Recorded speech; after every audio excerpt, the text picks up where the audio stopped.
Hello विद्यार्थियों, आज इस वीडियो के माध्यम से हम जिस विषय पर चर्चा करने जा रहे हैं वह है घनानंद का काव्य में प्रेम। घनानंद के काव्य में प्रेम निरूपण किस प्रकार हुआ है, इस बात को समझने से पहले हमें ये समझना होगा कि प्रेम क्या है। वास्तव में संसार चक्र का चलना इस बात पर निर्भर है कि वस्तुओं में परस्पर आकर्षण हो, व्यक्तियों में परस्पर आकर्षण हो, उनमें एक दूसरे के प्रति लगाव की भावना हो। यह जो लगाव की भावना है वही प्रेम का मूल तत्व है। इसके दो रूप हो जाते हैं, हम दोनों रूपों की ओर ध्यान दें उसके पहले हमें यह भी समझ लेना होगा कि प्रेम को हम शब्दों में किस तरह से बांध सकते हैं। वास्तव में यदि देखा जाए तो किसी भी व्यक्ति, वस्तु, किसी प्राकृतिक उपादान को देखने से या उसके बारे में विचार करने से हृदय में जो प्रसन्नता की भावना उत्पन्न होती है, उस हर्षातिरेक से उल्लसित होकर व्यक्ति झूम उठता है, वही प्रेम की भावना है। चूंकि मनुष्य अपने सुख दुख को एक दूसरे तक सीमित नहीं रख पाता है, अन्य प्राणियों को भी उसमें सम्मिलित करता है, तब अन्य प्राणियों को अपनी ओर आकर्षित करता है एवं स्वयं अन्य प्राणियों की ओर आकर्षित होता है। इस प्रकार उसे कोई प्रिय लगता है अथवा वह किसी को प्रिय लग जाता है। यह जो आकर्षण की भावना है, यही प्रेम भावना का रूप धारण कर लेती है। जब हम साहित्य के अंतर्गत प्रेम निरूपण की बात को उठाते हैं तो साहित्य में प्रेम के सभी रूपों का समावेश हुआ है, चाहे वह रूप विषयानंद के रूप में हो, चाहे ब्रह्मानंद के रूप में हो। कहा तो यह जाता है कि जब विषयानंद होता है वही ब्रह्मानंद के रूप में परिणित हो जाता है। एक छोटी सी कथा इस विषय में आती है। एक गुरु के पास दो शिष्य जाते हैं। उनमें से एक शिष्य ये कहता है कि मुझे किसी से कोई लगाव नहीं है, इसलिए आप मुझे भगवान का उपदेश दीजिए, भगवान के दर्शन करा दीजिए। और दूसरा कहता है कि मैं सांसारिक विषय वासनाओं में डूबा हुआ हूँ, मुझे हर व्यक्ति से, हर वस्तु से प्रेम हो जाता है, लगाव हो जाता है, पर मैं ईश्वर को भी देखना चाहता हूँ, मैं ईश्वर भक्ति करना चाहता हूँ। तब गुरु दूसरा वाला जो व्यक्ति है, जो सांसारिक वस्तुओं से प्रेम करता है, जिसे हर वस्तु से प्रेम हो जाता है, हर व्यक्ति से प्रेम हो जाता है, उससे कहते हैं तुम्हें मैं ईश्वर प्राप्ति का मार्ग दिखा सकता हूँ। परंतु दूसरे से कहते हैं वे जिसे किसी से कोई प्रेम नहीं था कि तुम्हें मैं नहीं दिखा सकता, क्योंकि मैं किसी चीज को, प्रेम भावना को उत्पन्न नहीं कर सकता, वह तो ईश्वर का वरदान है। पर यदि वह आपके पास है तो मैं उसका रास्ता अलग अवश्य बदल सकता हूँ। संसार के प्रति, सांसारिक वस्तुओं के प्रति, संसार के मनुष्यों के प्रति यदि आपके मन में प्रेम की भावना है तो उस भावना को मैं ईश्वर के रास्ते की ओर ले जा सकता हूँ, परंतु उत्पन्न नहीं कर सकता। इस तरह से जो बात सामने आती है वह प्रेम की अनुभूति हमें ईश्वर प्रदत्त होती है, अर्थात वह हमारी मनोवृत्ति का एक अंग होती है। साहित्य के अंतर्गत प्रत्येक कवि कहीं न कहीं, किसी न किसी रूप में प्रेम का वर्णन अवश्य करता है। वैसे तो रसराज कहा गया है श्रृंगार, उसी प्रेम का निरूपण घनानंद के काव्य में किस प्रकार हुआ है यह हम यहाँ देखने का प्रयास करेंगे। चाह के रंग में भिजो यो, बिछुरे मिले प्रीतम शांति न माने, ये स्थिति है घनानंद की। उनका हृदय प्रेम के रंग में इस तरह से भीगा हुआ है कि चाहे मिलन हो, चाहे विरह हो, उनके मन को किसी भी प्रकार शांति प्राप्त नहीं होती है। इस तरह की भावना में डूबे हुए घनानंद का प्रेम यदि हम देखें तो मूल रूप से वह सुजान के प्रति था, पर सुजान ने जब उनसे मुंह फेर लिया तब उनका वही प्रेम धीरे धीरे इतने गूढ़ रूप में अभिव्यक्त हुआ कि वह ईश्वर प्रेम में परिवर्तित हो गया। हमने जो कथा सुनाई है उसे सुनाने का एक मूल कारण यह भी था कि जो लौकिक प्रेम है उसे अलौकिक प्रेम में परिवर्तित होने में वक्त नहीं लगता। हम जब घनानंद के प्रेम निरूपण के विषय में चर्चा कर रहे हैं तो कुछ बिंदुओं के माध्यम से उनकी इस बात को समझने का यहाँ प्रयास करें तो ज़्यादा अच्छा होगा। सबसे पहले घनानंद के काव्य में जो चीज़ हमें देखने को मिलती है वह होती है इनके काव्य में प्रेम की भावना एक निष्ठता से अभिव्यक्त हुई है। उनका प्रेम अपने प्रिय के प्रति एकनिष्ठ है। प्रिय के प्रति अनन्य भाव उनके हृदय में हमें देखने को मिलता है। कवि ने अपने इस एकनिष्ठ प्रेम के लिए जो प्रतीक चुने हैं वह प्रतीक भी बहुत उपयुक्त हैं। उन्होंने जो प्रतीक चुने हैं वह है मीन और चकोर। आपके 1 नंबर का प्रश्न पूछा जा सकता है, इसलिए आपको ये चीज ध्यान रखना चाहिए। ये प्रतीक घनानंद के प्रेम के विषय में पूर्णतः सार्थक बन पड़े हैं। जिस प्रकार जल के बिना मीन का कोई अस्तित्व नहीं होता, जिस प्रकार चकोर का एकमात्र प्रिय चंद्रमा होता है, उसी प्रकार घनानंद का एकमात्र आधार यदि कोई है तो वो उनका प्रिय सुजान है। उनके प्रेम में एक निष्ठता अभिव्यक्त हुई है जिसे हम एक पद के माध्यम से समझते हैं। चाहो अनचाहो जान प्यारे पे घनंद, अनंत घन प्रीति रीति विषम सु रोम रोम रमी है, मोहि तुम एक तुम्हें मौसम अनेक आही, कहाँ कछु चंद ही चकोरन की कमी है।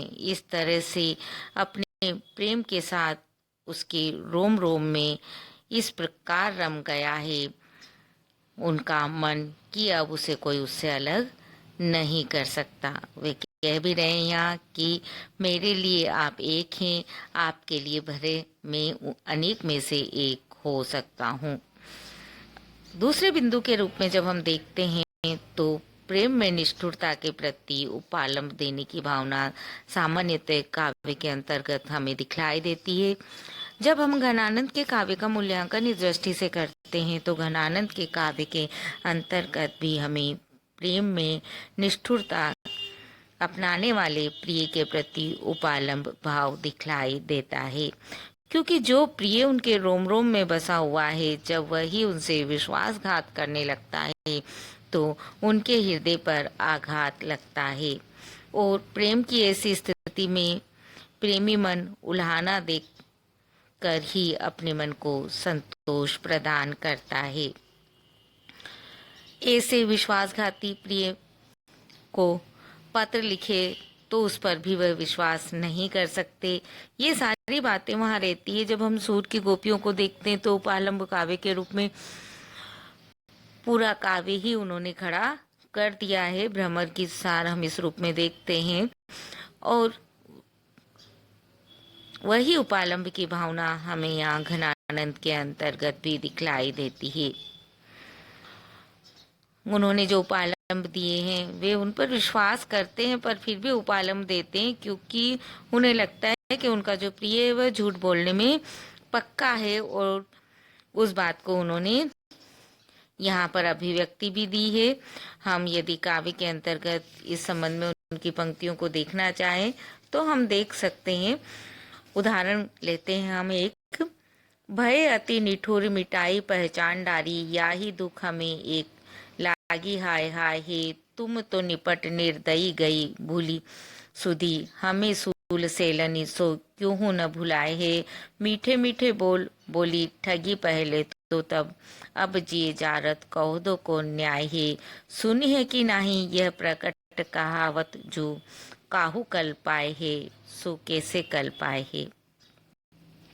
घनानंद के काव्य की एक अन्य विशेषता जो प्रेम के विषय में अभिव्यक्त होती है वह है उपालंब देने के बाद भी प्रिय के लिए मंगल की भावना।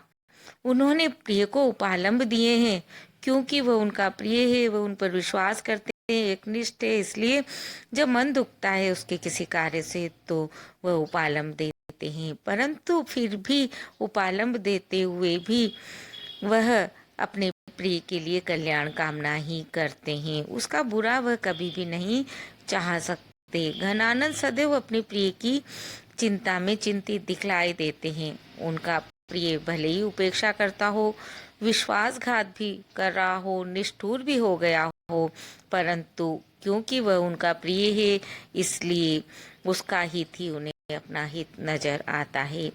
यहाँ तक कि वे उसके अमंगल की बात सोच भी नहीं सकते और इसीलिए वह अपने को प्राप्त इस विरह के दुख का कारण अपने भाग्य को बताते हैं न कि अपने प्रिय को। और यह सोचकर संतोष कर लेते हैं कि किसी के हिस्से में प्रिय को भूलना आता है तो किसी के हिस्से में प्रिय को याद करना, परंतु प्रिय को भी वे सुख और दुख दोनों की स्थिति में चाहते हैं, उसके द्वारा दिए गए सुख और दुख दोनों को अपने सिर पर धारण करते हैं, शिरोधार्य करते हैं और उसके मंगल की कामना करते हैं। बहुत प्रसिद्ध और बहुत सुंदर उनका पद है जो हम यहाँ पर देखते हैं। इत बाट परी सुधीर आवरे भूलनी, कैसे उड़ानो दीजिए जू, अब तो सब शेष चढ़ाई लई, जो कछु मन भाई सो कीजिए जू, घन आनंद जीवन प्राण सुजान, तिहारी बात ही जीजिए जू, नित नी के रहो तुम्हें चाड़ कहाँ, पे आशीष हमारी लीजिए जू। इस तरह वह अपने प्रिय को आशीष देते हैं कि वह जहाँ पर भी रहे वहाँ सुखपूर्वक रहें। घनानंद का प्रेम निष्कपट प्रेम है। उनके मन में प्रेम के प्रति कहीं सयानापन, चतुराई, वक्रता नहीं है। उनका प्रेम निस्वार्थ है। उसमें वह हानि लाभ का विचार बिल्कुल नहीं करते हैं। छल कपट से कोसों दूर इस मार्ग पर चलने वाले सीधे साधे सरल पथिक हैं और इसीलिए उनका बड़ा प्रसिद्ध और सुंदर पद है जो उन्होंने घोषित किया है अपनी मन की इस बात को। अति सूधो सने को मारक है, जहाँ ने को सयानप बाक नहीं, तहाँ साचे चले तजे आपन पो, झज के कपटी ते निशांक नहीं, घन आनंद प्यारे सुजान सुनो, यहाँ एक ते दूसरो आंक नहीं, तुम कौन दो पाटी पड़े हो कहो, मन लेहु पे देहु छटाक नहीं। प्रेम के अंतर्गत उनके काव्य में निर्भीकता भी अभिव्यक्त हुई है। उन्हें कष्ट सहने के बाद भी किसी तरह का कोई डर नहीं है। वह प्रिय की निष्ठुरता और उपेक्षा की भाव पर भी उन पर आसक्त हैं, उन्हीं से प्रेम करते हैं और इसीलिए उन्होंने कहा है कि आशा की रस्सी से अपने आप को बांधकर तथा भरोसा रूपी पत्थर को छाती पर रखकर प्रेम के समुद्र में डुबकी लगाने में संकोच नहीं करना चाहिए। वह प्रेम की असह्य पीड़ा को सहते हुए आरे की भांति सिर पर दूसर दशाओं की पीड़ा को सहना ही प्रेमी के लिए उचित मानते हैं।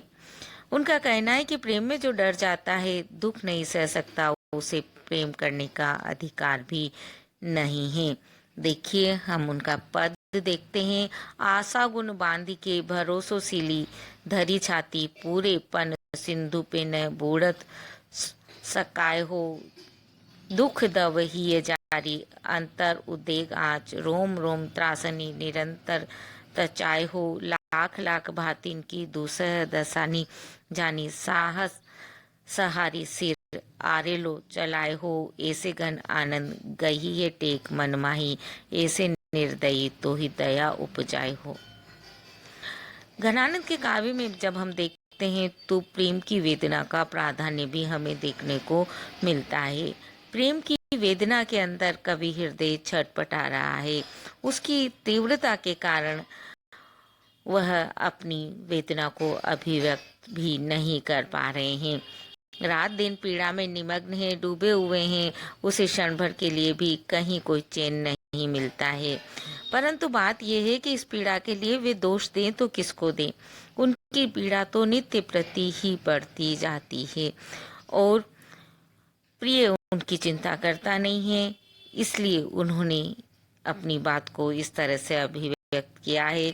जासो प्रीति ताहे निठुराई, सो निपटने कैसे करी जिए की जरनी सो जराई हो, महानिर्दयी दई कैसे के जीवाऊ जीव, वेदन की बड़वारी कहाँ लो दुराई हो, दुख को बखान कर बेको रसना के होती, एपे कहूँ वाको मुख देखन न पाई हो, रेन दिन चैन को न लेस कहूँ पे ये भाग, अपने ही ऐसे दोष कहीं धो लगाई हो। इसलिए अपने ही दोष मानते हैं वे अपने भाग्य के और किसी पर दोष नहीं लगाना चाहते।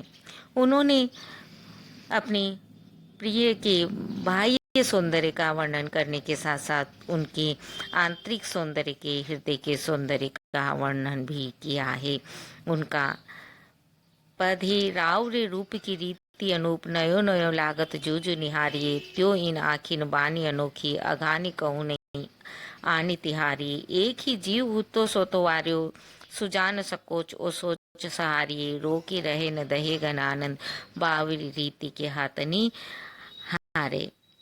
सुना सुजान के प्रति उनके प्रेम की भावना बहुत ज्यादा है। वह उनके हृदय के सौंदर्य को समझते हैं और इसीलिए ये निवेदन करते हैं, मीत सुजान अनीति करो, जिन आह न हुजे मोही अमोही, दीठी को और कहूँ नहीं ठोर, फिरी द्रगरावरी रूप की दोही, एक बिसास की टेक गहे लगी, आस रहे बसी प्राण बटोही, हो घन आनंद जीवन मूल दई, कित प्यासनी महारत मोही। प्रेम है, प्रिय बिछुड़ गया है, प्रिय उनसे मिलना नहीं चाहता, परंतु फिर भी घनानंद के मन में, घनानंद के प्रेम में चिर प्रतीक्षा तक का भाव भी हमें देखने को मिलता है। उन्होंने हमेशा अपने प्रिय की प्रतीक्षा की है। उन्हें आशा है कभी उनका प्रिय उन्हें अवश्य मिलेगा। इसीलिए वे कहते हैं, भोर ते सांझ लो कानन और निहारती बावरी नेकु नहारती, सांझ ते भोर लो तारन ताकि तारन सोई के तारन टारती, जो कहूँ भाव तो दीठी परी, घन आनंद आसुन ओसर गारती, मोहन सोहन जोहन की लगिए रही आखिन के उर आरती। उन्होंने अपने काव्य में प्रेम में आत्मनिवेदन की भावना को भी अभिव्यक्ति दी है। ये बात उनके काव्य में हृदय खोलकर सामने आती है। वह अपने प्रिय के समक्ष अपनी दीनता का अत्यंत विनम्रतापूर्ण शब्दों में प्रकाशन करते हैं। उन्हें विश्वास है कि उनकी आकुल पुकार सुनकर उनका प्रिय अवश्य ही द्रवित होगा, उनके पास आएगा। इस तरह की बात वो यहाँ पर कहते हैं। पद उनका, पहले अपनाए सुजान सनेसो, क्यों फिरी नेह के तोरिए जू, निर्धार आधार दे धार मझार दई, गही बहा न बोरिए जू, घन आनंद आपने चातक सो, गुण बांध ले मोह न छोरिए जू, रस प्याए के ज्याए बढ़ाए के आस, बिसास में यूं बिस घोरिए न। इस तरह से घन आनंद के प्रेम में हमें एक निष्ठता, प्रिय के प्रति उपहालम, चित्त प्रतीक्षा का भाव, आत्मनिवेदन का भाव इत्यादि छोटी छोटी भावनाएं भी जो काव्य के अंतर्गत उन्होंने अभिव्यक्त की है, बहुत सुंदर तरीके से अभिव्यक्त दिखलाई देती है। उनके विषय में आचार्य रामचंद्र शुक्ल ने इसीलिए बहुत सुंदर बात कही है और प्रेम की गूढ़ अंतरदशा का उद्घाटन जैसा इनमें है वैसा